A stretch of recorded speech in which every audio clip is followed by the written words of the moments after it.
കാസർഗോഡ് മരിച്ച നിലയിൽ കണ്ടെത്തിയ സോഷ്യൽ മീഡിയ ഇൻഫ്ലുവൻസർ ചിന്നു പാപ്പുവിന്റെ ആൺസുഹൃത്ത് സന്ദേശും മരിച്ച നിലയിൽ. മണ്ണിപ്പാടിയിലെ വീട്ടിൽ ഉച്ചയോടെയാണ് ജീവനൊടുക്കിയ നിലയിൽ കണ്ടെത്തിയത്.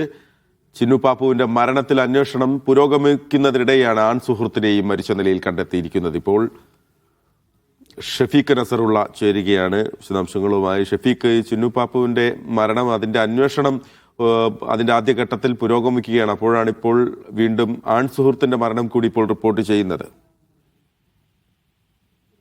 ചിന്നു പാപ്പുവിന്റെ മരണത്തിലുള്ള അന്വേഷണം പുരോഗമിക്കുന്നതിനിടയിലാണ് ആൺസുഹൃത്തിനെ ഇന്ന് ഉച്ചയ്ക്ക് 2:30 വീട്ടിൽ ജീവനൊടുക്കിയ നിലയിൽ കണ്ടെത്തിയത്. കുഡ്ലു മണ്ണിപ്പാടിയിലെ വീട്ടിലാണ് അങ്ങനെ സ്വയം ജീവനൊടുക്കിയ നിലയിൽ കണ്ടെത്തിയത്. മൃതദേഹം ജനറൽ ആശുപത്രി മോർച്ചറിയിലേക്ക് മാറ്റിയിട്ടുണ്ട്. ഫെബ്രുവരി 9 ഉച്ചക്കാണ് ആദൂർ ആലന്തടുക്ക സ്വദേശിനിയായ രേഷ്മ എന്ന ചിന്നു പാപ്പുവിനെ കുഡ്ലു ആസാദ് നഗറിലെ വാർഡൻ ക്വാർട്ടേഴ്സിൽ മരിച്ച നിലയിൽ കണ്ടെത്തുകയായിരുന്നു. എന്താണ് മരണകാരണം എന്ന് സംബന്ധിച്ചുള്ള ദുരൂഹത ഉണ്ടായിരുന്നു. ഇതിനെ തുടർന്ന് ആൺസുഹൃത്തിനെ പോലീസ് വിളിപ്പിച്ച് ചോദ്യം ചെയ്തിരുന്നു.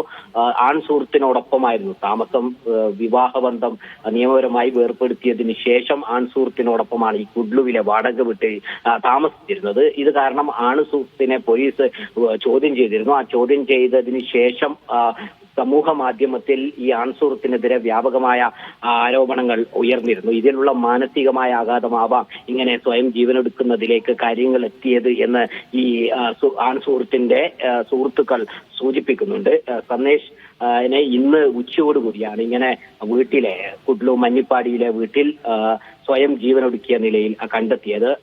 മൃതദേഹം ഇപ്പോൾ കാസർഗോഡ് ജനറൽ ആശുപത്രി മോർച്ചറിയിലേക്ക് മാറ്റിയിട്ടുണ്ട്. പിന്നീട് പോസ്റ്റ്മോർട്ടം നടപടി നടക്കും. അതിനുശേഷമാവും ബന്ധുക്കൾക്ക് മൃതദേഹം വിട്ടുകൊടുക്കുക. ഈ മരണവുമായി ബന്ധപ്പെട്ടും പോലീസിന്റെ അന്വേഷണമുണ്ട്. ചിന്നു പാപ്പുവിന്റെ മരണത്തിൽ ഉള്ള ദുരൂഹത നീക്കുന്നതിന്റെ ഭാഗമായി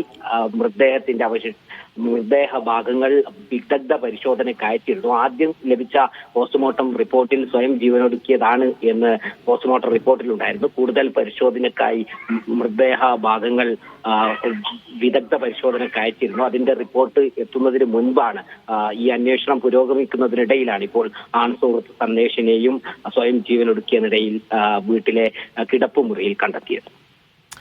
ഷഫീഖ് നസറുള്ളയാണ് വിവരങ്ങൾ നൽകിയത്. കാസർഗോഡ് മരിച്ച നിലയിൽ കണ്ടെത്തിയ സോഷ്യൽ മീഡിയ ഇൻഫ്ലുവൻസർ ചിന്നു പാപ്പുവിന്റെ ആൺസുഹൃത്ത് സന്ദേശിനെയും ഇപ്പോൾ മരിച്ച നിലയിൽ കണ്ടെത്തിയിരിക്കുന്നു. ഉച്ചയോടെയാണ് വീട്ടിൽ ജീവനൊടുക്കിയ നിലയിൽ കണ്ടെത്തിയത്.